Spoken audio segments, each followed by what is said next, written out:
बिस्मिल्लाहिर्रहमानिर्रहीम। Welcome to the subject of visual programming. इस visual programming के सब्जेक्ट के अंदर हम आप लोगों को खुशामदीद कहते हैं। मेरे प्यारे बच्चों, जैसा कि पिछले सेमेस्टर्स के अंदर आप लोग काफ़ी सारे प्रोग्रामिंग के सब्जेक्ट्स पढ़ चुके हैं और उनके अंदर आप लोगों ने काफ़ी सारे प्रोजेक्ट्स भी बनाए होंगे। होप तो जो टीचर्स ने आपको पढ़ाया होगा तो प्रोजेक्ट्स भी लिए होंगे।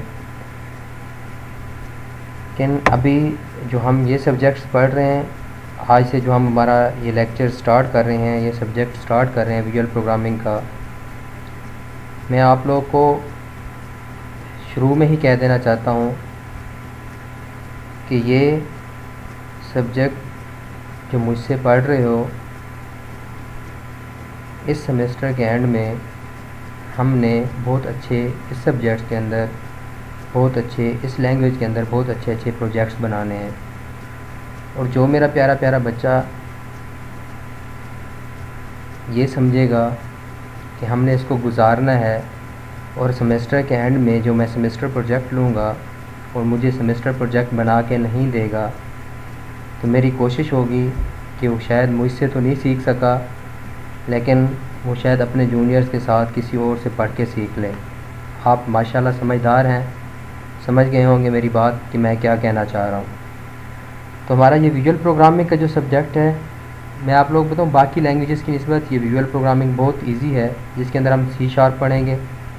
ठीक है, ये ग्रेडिंग क्विज़, ये तो आप लोग फिर सेमेस्टर के स्टूडेंट हैं, ये सारी चीज़ें आप लोगों को पता है। जिसके अंदर हम ये बुक विजुअल प्रोग्रामिंग की ये बुक फॉलो करेंगे। C#6 for programmers 6th edition, Deitel developer series, Paul Deitel और हैरवे डिटेल की ये बुक मैं आप लोगों को सॉफ्ट में भी शेयर कर दूंगा। और तो आप लोगों ने इसको स्टेप बाय स्टेप इस बुक को पढ़ना है और इम्प्लीमेंट करना है। ये बहुत अच्छी बुक बनी हुई है और इसके अंदर प्रैक्टिकली उन्होंने दिया हुआ है।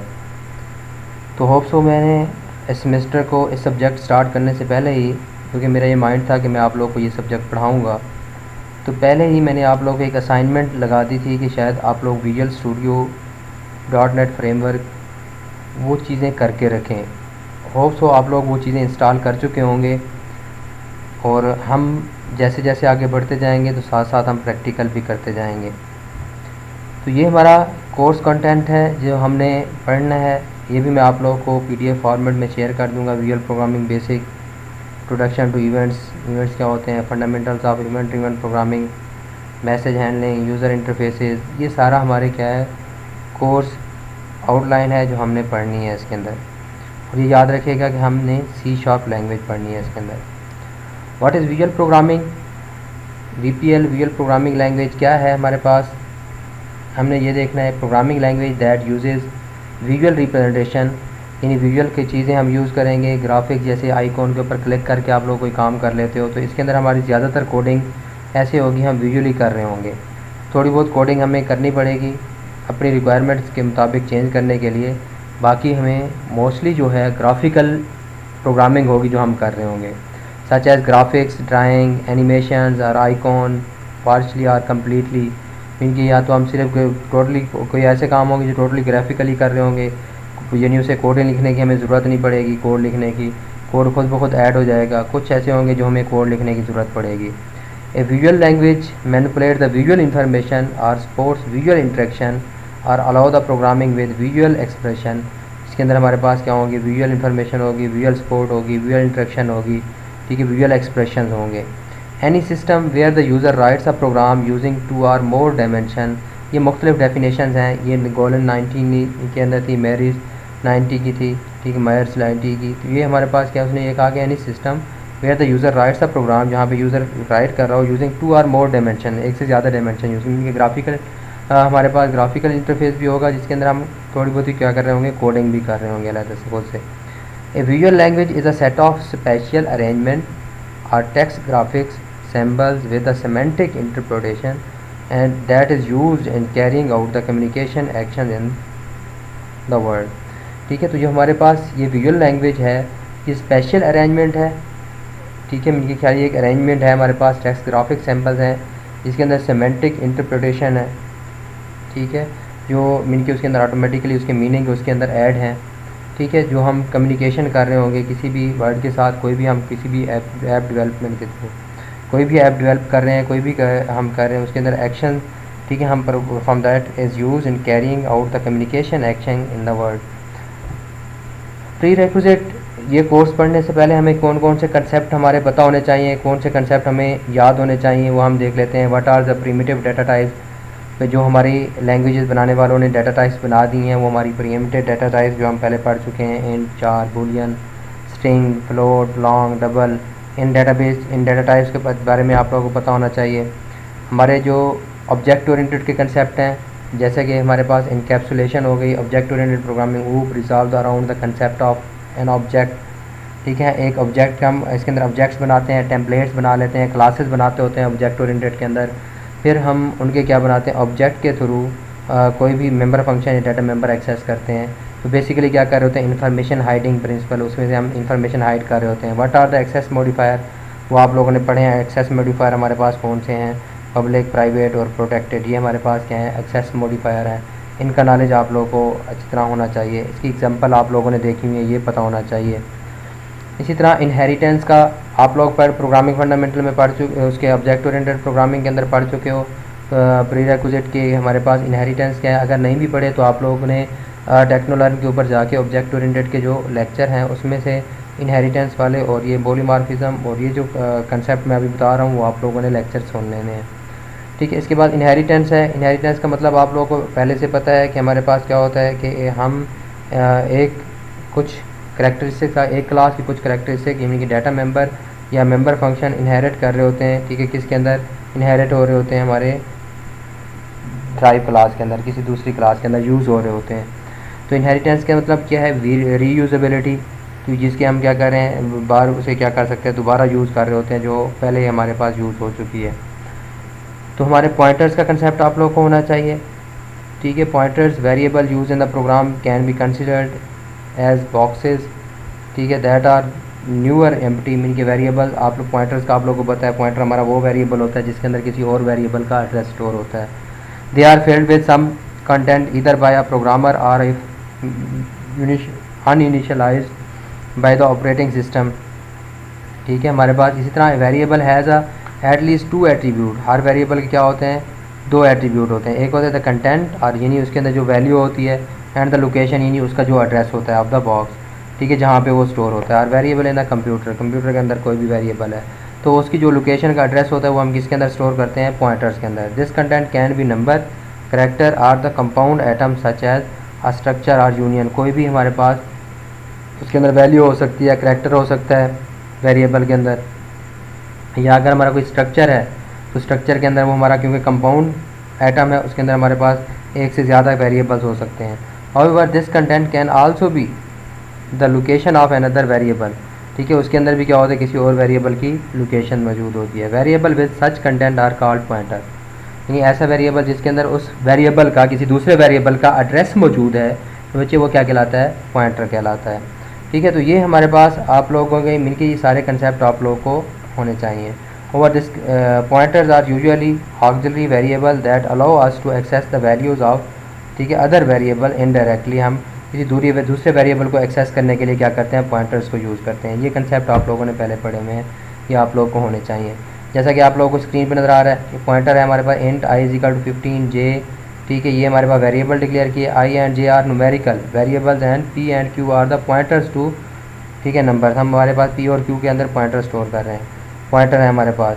अब यहाँ पे देखें पी के अंदर हमारे पास किसका, आई का एड्रेस मौजूद है, शहर एक पी, तो अब ये पी किसको ज़ाहिर कर रहा होगा, ये 20 को ज़ाहिर कर रहा होगा, अगर 20 हमारी आई की वैल्यू है तो।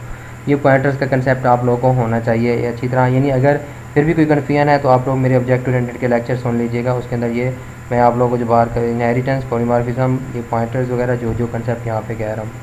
तो पॉलीमॉर्फिज्म का कंसेप्ट होना चाहिए। पॉली का मतलब क्या होता है, मैनी, मॉर्फिज्म का मतलब क्या होता है, शेप्स, यानी polymorphism refer to the ability of the carrying many forms, ठीक है। इसी तरह वर्चुअल फंक्शन का फंक्शन ओवरलोडिंग का कंसेप्ट इसके अंदर यूज़ होता है। तो वर्चुअल फंक्शन और फंक्शन ओवरलोडिंग के बारे में भी आप लोग को ये कंसेप्ट होने चाहिए कि वर्चुअल फंक्शन हमारे पास किस काम आता है और हमारे पास फंक्शन ओवरलोडिंग किस काम आती है, ठीक है। तो हमारा प्योर वर्चुअल फंक्शन क्या होता है, तो वो भी आप लोगों को virtual function, pure virtual function का मतलब क्लियर होना चाहिए, ठीक है। अरेज का कंसेप्ट होना चाहिए, arrays a container which can hold a fixed number of atoms and these atoms should be of the same type. Most of the data structures make use of arrays to implement their algorithm. ठीक है, algorithm को implement करने के लिए क्या use करते हैं, arrays use करते हैं बहुत सारे algorithm. Elementary data structure that exist as built in most programming language, तो बहुत सारी प्रोग्रामिंग लैंग्वेज के अंदर क्या है, ये बिल्ट इन है। ये सारी चीज़ें हम जब C# पढ़ेंगे तो दोबारा रिवाइज हो जाएंगी आप लोगों की, ये हम उसके अंदर क्या कर रहे होंगे, यूज़ कर रहे होंगे। ठीक है, इसी तरह हमारे पास अरेज डिक्लेरेशन, जैसे हमारे पास अरे डिक्लेरेशन आप लोगों को कंसेप्ट होना चाहिए, कैसे डिक्लेयर करते हैं, उसकी डाटा टाइप आती है, फिर उसका नाम आता है, उसकी लेंथ हम बताते होते हैं। An array is a collection of cells of the same type, इसी तरह collection has the name X, the cells are numbered with the consecutive integers. ये सारी चीज़ें आप लोगों को मिल के ऑलरेडी पता है और फिर भी पता होनी चाहिए। अगर फिर भी कोई कन्फ्यूजन है तो आप लोग मुझसे पूछ सकते हैं।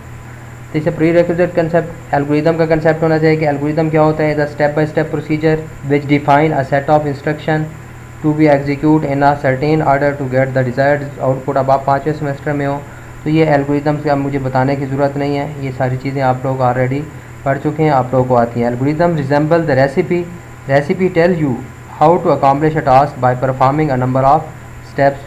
जैसे कोई एक किसी चीज़ की रेसिपी होती है तो हमें ये बता रही होती है कि कौन कैसे कैसे आप लोगों ने स्टेप परफॉर्म करने हैं और वो उस चीज़ को अचीव करना है जो आप लोग बनाना चाह रहे हो।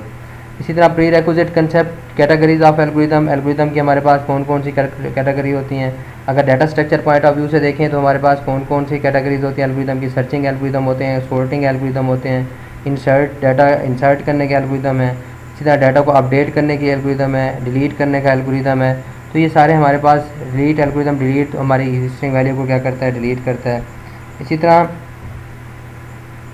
हमारे पास एल्गोरिदम के कंसेप्ट हमारे पास ये पता है करैक्टरिस्टिक ऑफ एल्गोरिदम, एक एल्गोरिदम की क्या क्या करैक्टरिस्टिक होती हैं, मीन के अनएम्बिग्यूअस हो, उसके अंदर कोई एम्बिग्यूटी ना हो, क्लियर हो सारे स्टेप्स। इसी तरह उसकी एल्गोरिदम की कौन कौन सी जीरो या इससे ज़्यादा भी इनपुट हो सकती हैं, तो उसके इनपुट क्या हैं, आउटपुट क्या है। ठीक है, उसके बाद फिनाइटनेस, मीन के एक एल्गोरिदम फिनाइट होना चाहिए, महदूद मराइल होने चाहिए उसके। फिजिबिलिटी का मतलब यह है कि should be feasible with in available resources, जो हमारे पास रिसोर्सेज अवेलेबल हैं उसी के अंदर हम क्या कर सकते हैं, उसको बना सकें। ठीक है, independent and algorithm should have step by step direction, कि एक एल्गोरिदम की क्या होनी चाहिए, step by step direction, mean कि किसी भी प्रोग्रामिंग लैंग्वेज के ऊपर डिपेंडेंट ना हो। दैट्स मीन कि हमारे पास ये ना हो कि हम एक लैंग्वेज के अंदर बना सकें, किसी दूसरी लैंग्वेज के अंदर उसको बिल्ड ना किया जा सके। तो एल्गोरिदम बेसिकली होता ही हमारे पास जेनेरिक है, ठीक है, जो हम किसी भी लैंग्वेज के अंदर इम्प्लीमेंट कर सकते हैं। इसी तरह how to write an algorithm, एक एल्गोरिदम हम कैसे कैसे राइट कर सकते हैं। There are no well defined standard for writing the algorithm, rather it is problem and resource dependent. Algorithm are never written to support a particular programming code, कि कोई उसका स्टैंडर्ड नहीं है, हम ये अपने रिसोर्सेज को देखते हुए, रिसोर्सेज डिपेंडेंट होता है, प्रॉब्लम कितनी बड़ी है और रिसोर्सेज हमारे पास कितने अवेलेबल हैं, उसके मुताबिक हमारे एल्गोरिदम राइट करते हैं। ठीक है, इसी तरह जितने भी प्रोग्रामिंग लैंग्वेजेस हैं, ठीक है, वो बेसिक शेयर कोड क्या कर कंस्ट्रक्ट को यूज़ करती हैं, लाइक जैसे लूप के लिए डू, फॉर, वाइल, इस तरह फ्लो कंट्रोल, इफ एल्स हमारे सारी लैंग्वेजेस के अंदर यूज़ होते हैं। These common construct can be use to write an algorithm, तो इन कॉमन कंस्ट्रक्ट को हम एल्गोरिदम राइट करने के लिए भी यूज़ कर सकते हैं। इसी तरह एल्गोरिदम हमारे पास स्टेप बाय स्टेप मैनर के अंदर होता है, but it is not always in case. Algorithm writing as a process and executed after the problem domain is well defined. ठीक है, जब हम प्रॉब्लम डोमेन को अच्छी तरह डिफाइन कर लेते हैं तब उसका क्या लिखते हैं, एल्गोरिदम लिखते हैं। That is we should know the problem domain for which we are designing a solution. जैसे कि एग्जांपल हमारे पास है कि एल्गोरिदम की, take 15 input from user, store them in an array and store them in an ascending order, finally take print out of the sorted array. ये हमारी क्या है, प्रॉब्लम है, हमने इसको क्या करना है, सॉल्व करना है। You will develop some procedure to solve this problem. इसी तरह हमारे पास हम उसके भी कोई ना कोई प्रोसीजर डेवलप कर सकते हैं। इसी तरह हमारे पास क्या है, problem 2, but no if you have to take 25 input instead of 15 from user and store them what you will do. तो आपको क्या करना पड़ेगा, आप लोग इस तरह कर सकते हो, इधर you will develop some new procedure, नया प्रोसीजर बनाएं, या फिर उसी प्रोसीजर को जो आप 15 वाले के लिए पहले डेवलप कर चुके हो उसको क्या कर सकें, मॉडिफाई कर लें टू सॉल्व दिस प्रॉब्लम, इस प्रॉब्लम को सॉल्व करने के लिए, यानी उसकी रेंज सिर्फ क्या हो गई, बढ़ गई। इसके बाद हमारे पास कमांड लाइन इंटरफेस के बारे में आप लोगों को कुछ पता होना चाहिए कि कमांड लाइन इंटरफेस क्या है हमारे पास, through which we interact the system. Command line interface क्या होता है, through which we interact the system, जिसके ज़रिए हम सिस्टम से इंटरेक्ट कर रहे होते हैं, हमारा क्या है, इंटरफेस है। तो दो तरह के इंटरफेस होते हैं, एक कमांड लाइन इंटरफेस होता है और एक ग्राफिकल यूज़र इंटरफेस होता है। कमांड लाइन इंटरफेस के अंदर through which we interact with the system by typing the command, हम कमांड टाइप करते हुए क्या कर रहे होते हैं, उसके साथ इंटरेक्ट कर रहे होते हैं। तो कमांड लाइन ओएस जैसे हमारे पास ऑपरेटिंग सिस्टम हो गया, ठीक है। What is M S DOS, जैसे कि एम एस डॉस यहाँ पे आप लोगों को नज़र आ रहा है, ये सामने इस तरह की हमें एक पेज नज़र आता है, उसके ऊपर हम कमांड लिख के सिस्टम के साथ क्या करते हैं, इंटरेक्ट करते हैं। सम एम एस डॉस कमांड, कुछ हमें एम एस डॉस की कमांड है जैसे कि ये आप लोग को आनी चाहिए, ठीक है। कौन कौन सी कमांड है यहाँ पे, सी डी का मतलब है चेंज डायरेक्टरी, ठीक है। चेंज डायरेक्टरी और display the current directory path, कि हम उसका पाथ क्या करते हैं, चेंज करते हैं। जो हमारी करंट सपोज मैंने क्या किया हुआ है, डी ड्राइव के अंदर जाके, ठीक है, BSIT का फोल्डर है, BSIT के फोल्डर के अंदर जी विजुअल प्रोग्रामिंग का फोल्डर है, वो ओपन किया हुआ है। तो मेरी करंट वर्किंग डायरेक्टरी क्या होगी हमारे पास इस टाइम, विजुअल प्रोग्रामिंग, जो मैंने फोल्डर क्या किया हुआ है, ओपन किया हुआ है। तो हमने इसको डायरेक्टरी को क्या करना है, चेंज करना है। तो चेंज डायरेक्टरी में CD जैसे डबल डॉट लिख दूंगा तो उसके पीछे वाली डायरेक्टरी के अंदर आ जाएगा, BSIT वाले फोल्डर के अंदर। तो ये चेंज डायरेक्टरी। इसमें CLS clear the window, window को क्लियर करने के लिए होता है। DIR display the list of content of the current directory, उस डायरेक्टरी जो आपने करंट वर्किंग डायरेक्टरी है, जैसे मैंने अभी आपको कहा कि आप लोगों ने कौन सा फोल्डर ओपन किया हुआ है, विजुअल प्रोग्रामिंग हुआ। DIR दोगे तो उसके अंदर जितनी भी फाइलें होंगी वो सारी हमें दिखा देगा। Help display the list of commands और हेल्प अबाउट द कमांड, ठीक है। Note pad, run the note pad Windows, note pad open कर देगा या टेक्स्ट एडिटर ओपन कर देगा। Type display the content of the text file, कि उसके में टेक्स्ट फाइल के कंटेंट दिखा देगा। कॉपी की है, कॉपी करने के लिए हमारे पास copies one or more files to another location. Ping the specified internet IP address or host name, हमें ये पिंग करने के लिए यूज़ होता है कि हमारे पास इंटरनेट के अंदर जो आप लोग पढ़ भी चुके हो डाटाकॉम के सब्जेक्ट्स के अंदर। तो console application, what is console application, console application हमारी क्या होती हैं, जैसे ये आप लोगों को नज़र आ रही हैं, ठीक है। जो इस तरह के हमारे कमांड लाइन इंटरफेस के अंदर ओपन हो रही होंगी, वो हमारी क्या है, कंसोल एप्लीकेशन है। ये आप देखें, console calculator and C#, C# के अंदर हमने क्या बनाया हुआ है, कैलकुलेटर बनाया हुआ है कंसोल का, ठीक है। Type a number and then press enter, जैसे हमारे पास ये 42 हमने टाइप किया, इंटर कर दिया। टाइप अनदर नंबर हमने 192। अब choose an operation from the following, operation choose किया, ठीक है। यहाँ पे हमने डी का मतलब है डिवाइड का किया, तो हमें रिजल्ट दे रहा है। तो ये कैलकुलेटर, ये कंसोल एप्लीकेशन है। ये हमारे पास इस तरह की विंडो में जो रिजल्ट आ रहे होते हैं वो हमारे कंसोल होते हैं। जैसे कि आप लोगों ने डिव C++ के अंदर जो प्रोग्राम बनाए, ठीक है, तो वो हमारे पास कंसोल एप्लीकेशन हमने बिल्ड की। तो ये ग्राफिकल यूज़र इंटरफेस है जो आप लोगों को नज़र आ रहा है सामने, ठीक है। ये हमारे पास स्क्रीन, इसके ऊपर मेन्यूज़ होती हैं, आइकॉन वगैरह सामने नज़र आ रहे हैं, जिसके थ्रू हम सिस्टम के साथ इंटरेक्ट करते हैं। हमें कमांड टाइप नहीं करनी पड़ती, कमांड बैकएंड पे ऑटोमेटिकली क्या हो जाती है, एग्जीक्यूट हो जाती हैं। तो ये CLI command line interface versus GUI graphical user interface, ठीक है। ये आप लोगों को पता है कि हमारे पास किस तरह ईज़ CLI हमारे पास कमांड लाइन इंटरफेस जो मुश्किल होता है as compare to the GUI graphical user interface, यानी उसका यूजेज जो है मुश्किल है। Control, CLI command line interface के अंदर ज़्यादा कंट्रोल होता है as compare to the graphical user interface, ठीक है। ये इनको आप लोगों ने पढ़ लेना है। Multitasking, also many command line environment are capable of multitasking, लेकिन ग्राफिकल यूज़र इंटरफेस के अंदर ज़्यादा मल्टीटास्किंग होती है, यानी एक से ज़्यादा काम हम एक टाइम पे कर सकते हैं। लेकिन हमारे पास कमांड लाइन इंटरफेस के अंदर मोस्टली एक ही काम हो रहा होता है। इसी तरह स्पीड, ठीक है। हमारे command line user only need to utilize a keyboard, ठीक है। जो कीबोर्ड को यूज़ करते हैं तो कमांड टाइप करना थोड़ा सा क्या होता है, often resulting in faster performance, इसकी परफॉर्मेंस क्या होती है, ज़्यादा होती है।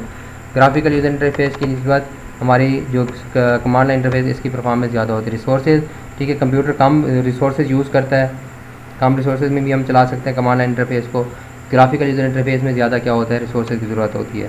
स्क्रिप्टिंग, यानी हम कोई कोड लिख रहे होते हैं, इसके अंदर स्क्रिप्ट लिख रहे होते हैं। Command line interface mostly require user to already know scripting command and syntax, यानी हमें उसका स्क्रिप्ट या कमांड पहले से पता होगी तो हम चला सकेंगे, अदरवाइज मुश्किल है।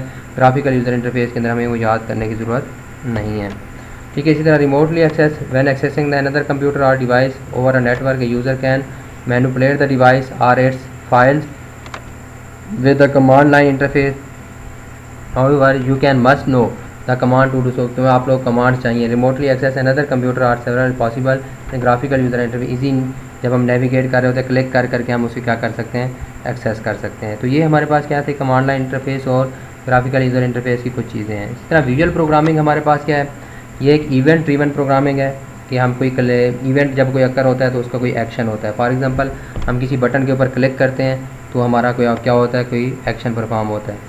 C# ग्राफिकल यूज़र इंटरफेस हम पढ़ेंगे अभी, जो C# पढ़ने जा रहे हैं। C# graphical user interface GUIs are event driven, यानी कोई ना कोई इवेंट अकर होता है। ये की प्रेस करना, ये क्या है, एक इवेंट की एग्जांपल है। तो you can write program that respond to the user initiated events such as mouse click, key stroke, ठीक है, टाइमर एक्सपायरेशन, कोई टाइम एक्सपायर हो गया, टच किसी को चीज़ को टच कर रहे हैं, फिंगर स्वाइप, ठीक है, gestures that are widely use, ठीक है, ऑन स्मार्टफोन, जो कि बहुत ज़्यादा स्मार्टफोन के ऊपर आप लोगों के मोबाइल्स एंड टैबलेट्स के ऊपर यूज़ हो रहे हैं। ये हमारे क्या है, इवेंट ड्रिवन सारी चीज़ें हैं। तो इवेंट ड्रिवन प्रोग्रामिंग है, हम C# के अंदर जो करके करेंगे और आप लोग सीखेंगे इंशाल्लाह। तो ये .NET फ्रेमवर्क है। .NET फ्रेमवर्क हमने ये देखना है कि इस .NET फ्रेमवर्क को हमने नेक्स्ट लेक्चर के अंदर डिटेल के अंदर देखना है, ठीक है। विजुअल स्टूडियो के अंदर ये लैंग्वेजेस इसके अंदर यूज़ होती हैं, ASP.NET वेब फॉर्म वगैरह बनाने के लिए यूज़ होती हैं, MVC model view controller, web pages, SPA, Windows desktop application बनाने के लिए ये यूज़ होता है। ADO.NET डेटाबेस की कनेक्टिविटी के लिए हम यूज़ करते हैं, ADO.NET एंटिटी फ्रेमवर्क, ठीक है, WCF, इन सारी चीज़ों को हमने डिटेल में देखना है कि ये हमारे पास WCF क्या है, ASP.NEट क्या है, वेब एप्लीकेशन रन करने के लिए हमारे पास क्या है, WF क्या है, पैरेलल एक्सटेंशन लिंक, ये हमारा क्या है, हमारे basically common language run time, कि हमारी कौन कौन सी बेस क्लास लाइब्रेरी कौन सी होती है इसके अंदर, लैंग्वेजेस C# होगी, VB.NET हो गई, डायनेमिक लैंग्वेजेस कौन सी है, run time, manage extensibility framework. तो ये हमने .NET फ्रेमवर्क को डिटेल के अंदर देखना है।